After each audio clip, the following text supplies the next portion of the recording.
গত ৯ সেপ্টেম্বর গভীর রাতে কাতারের দোহায় হামাসের দাপ্তরিক কার্যালয় ইসরায়েলি যুদ্ধবিমান বোমা বর্ষণ করে।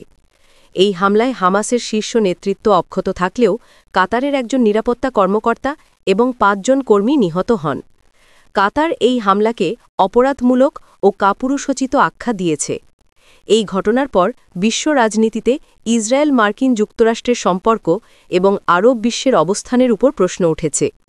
ইরান অভিযোগ করেছে যে এই হামলায় মার্কিন যুক্তরাষ্ট্রের সরাসরি ইন্ধন ছিল এবং ইসরায়েলের পক্ষে একা এমন অভিযান চালানো সম্ভব ছিল না, বিশেষ করে আল উদাইদ ঘাঁটির আকাশে মার্কিন উপস্থিতি ছাড়া কোনো বোমা পড়তে পারে না। ইরানের সামরিক বাহিনীর প্রধান major general Abdur Rahim Musavi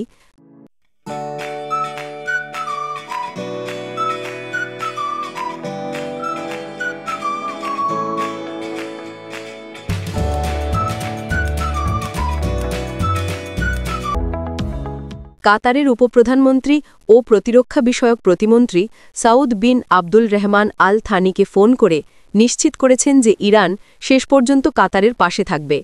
ইরানের জাতীয় নিরাপত্তা প্রধান আলী লারিজানি আরব রাষ্ট্রগুলোকে হুঁশিয়ারি দিয়ে বলেছেন, আজ কাতার, কাল তোমাদের রাজধানী। তিনি আরও উল্লেখ করেছেন যে আব্রাহাম চুক্তির মাধ্যমে ইসরায়েলকে সমর্থন জানানো বাহরাইন ও সংযুক্ত আরব আমিরাতও এই হামলায় নিন্দা জানাতে বাধ্য হয়েছে। মার্কিন যুক্তরাষ্ট্র প্রকাশ্যেই এই হামলার দায় ইসরায়েলের প্রধানমন্ত্রী নেতানিয়াহুর ব্যক্তিগত সিদ্ধান্ত হিসাবে অস্বীকার করলেও ইরান এটিকে ওয়াশিংটনের মঞ্চ পরিচালনা হিসেবে দেখছে।